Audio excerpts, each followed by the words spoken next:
Hey friend, I love you, but some of y'all are praying for God to bless your business while ignoring every single principle He's already given in His Word. You're asking for overflow while clinging to fear. You're begging for breakthrough, but refusing to take bold, obedient steps. If you're a Christian entrepreneur and you feel like you've tried everything, the courses, the content, the challenges, but the money still isn't flowing, this video is for you. Let's talk about what the Bible actually says about wealth, work, and why staying broke is not the default for believers. Let's get into it. Hey everyone, I'm Emily Vermillion. I'm a certified Christian, a life coach, and business mentor.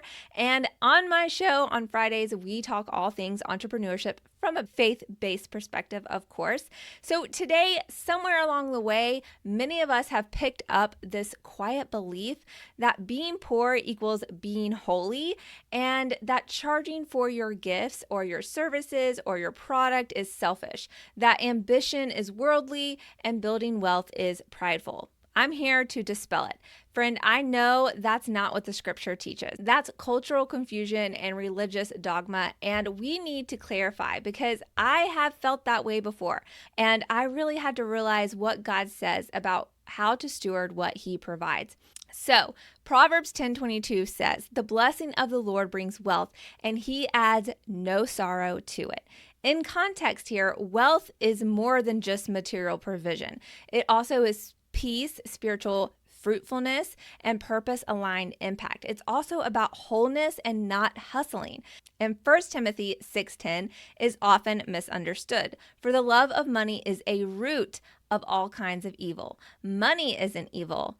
Disordered love is. Jesus and Paul were not defined by poverty or riches, but they stewarded resources effectively. Paul raised funds in Philippians 4. Jesus had financial supporters from Luke chapter 8, verses 1. And they mobilized provision toward mission, not personal gain. So wealth in scripture is never an end. It is a tool. It's never proof of holiness, but it can be a means of fulfilling a kingdom assignment. Deuteronomy 8:18 says, "But remember the Lord your God, for it is He who gives you the ability to produce wealth, and so confirms His covenant." This verse reminds Israel that provision is from God, but also a responsibility, not for hoarding, but for reflecting covenant faithfulness. That is a big deal. Matthew 6:33 says, "Seek first His kingdom and His righteousness, and all these things will be given to you as well." This is not a prosperity formula. It is a call to order your desires and dependence around God, not gain. And yes, practical needs are part of God's provision when our hearts are rightly aligned. Consider Joseph from Genesis 41. He managed wealth during famine, not for status, not for power, not for his own glory, but for salvation. His stewardship preserved a nation. He was very rich, had a lot of power, and it didn't make him evil. So we need to jump into 3 reasons Christian entrepreneurs stay broke and how we can fix it. So let's name them so they're not holding us back any longer. Number 1, lack of clarity. You can't offer what you haven't defined. Vagueness kills trust. So you are called to build something specific. Confusion is the enemy of clarity and of calling. You have to get very specific on what your mission is, who you're serving, how you're solving their problem, and what is that transformation that they need. You become the expert in figuring out why someone might want a faith-based pen, okay?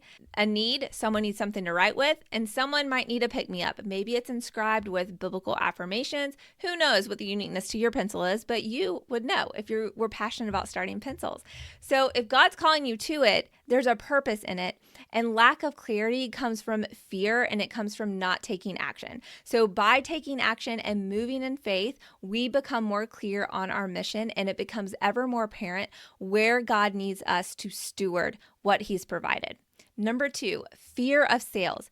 Selling feels slimy. Only if you forget the purpose. Proverbs 11:26 says, people curse the one who hoards grain, but they bless the one who is willing to sell it. You're not manipulating people. If you have something of value to offer someone, you're inviting someone into transformation. Selling is serving if your motive is mission. And as believers, if you clicked on this video, I know you are desiring to have different streams of income, to create different businesses, missions, nonprofits, who knows? The list goes on what entrepreneurs can accomplish. But you are fearful of coming across as that slimy car salesman or that 10th person that sent you a DM from high school that you haven't heard from in over a decade, asking you if you've heard of this opportunity.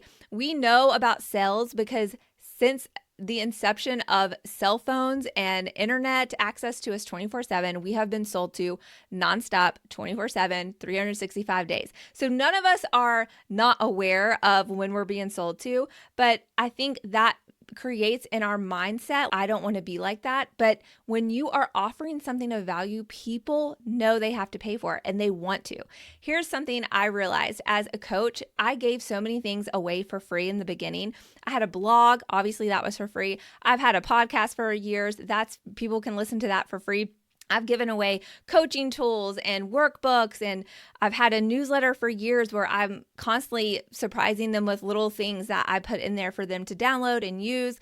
And I've given a lot of stuff away for free. So when I transitioned into coaching and having one-on-one clients, it was hard for me to sell at first because I was like, I'm not used to this. But here's the thing. I took bold action in faith that God was calling me to be a coach. And the testimonies I receive after coaching people shows me that God is allowing me the opportunity to work in capacity that He's created me to. And nobody had a problem paying me for that service because they were getting something out of it. And the truth is, when people have skin in the game, they are more apt to do something. So you could give someone a whole business plan for free, and because it was free, they don't value it. When people pay for things, they value it. They want to see the transformation and they're excited about it. That's who you want to work with. So selling is not the problem. It's not slimy and it's not being manipulative to be a Christian who is earning income from starting a business. That's it, okay? That's normal. That's normal course of business. So we need to get past that feeling like we're doing something wrong. You can have missional aspects to your business that are pro bono, so to speak. That it will all work itself out. If you're in alignment with Christ, you pray over these things and these decisions that you're making in your business.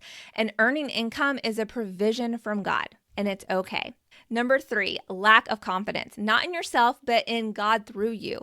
Hebrews 10:35 says, so do not throw away your confidence. It will be richly rewarded. You need to persevere so that when you have done the will of God, you will receive what He has promised.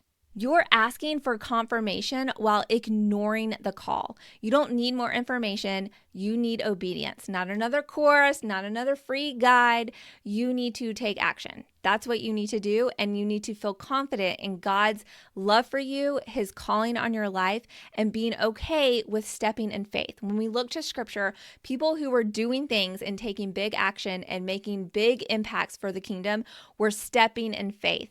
God was not using someone sitting in a chair doing nothing all day to make kingdom impact. No, these people were working, okay? They were walking all over this place. So let me tell you, it takes action, and that stewards your relationship with the Lord, which is ultimately the whole purpose of all of it. So Matthew 25:14-30 is the parable of the talents. This is not just a productivity parable or how to 10x your income. No. This is a story about trust and stewardship. Each servant received according to his ability. God never expected equal output. He expected faithful increase. The servant who buried the gift was not lazy, he was afraid. And God doesn't reward perfection. He honors bold obedience. God told them to go and increase what He had given them and to take care of it. And the one guy did nothing, okay? So James 2:17 says, faith by itself, if it is not accompanied by action, is dead.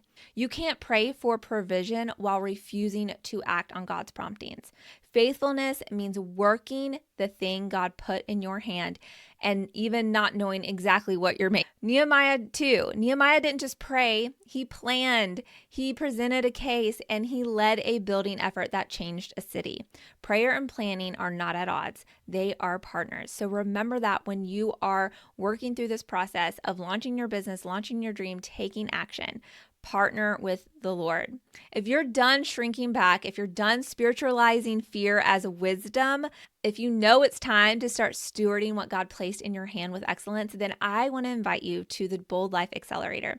It is my monthly mentorship membership for women of faith who are ready to build bold, God-centered businesses, create offers with clarity and integrity, learn systems that support purpose and not overwhelm, and cultivate confidence rooted in God's power and not in hustle. So you're going to get live group coaching, faith-forward training and tools, clarity, momentum, and aligned support with a community of other women who are chasing down their God-given dreams too.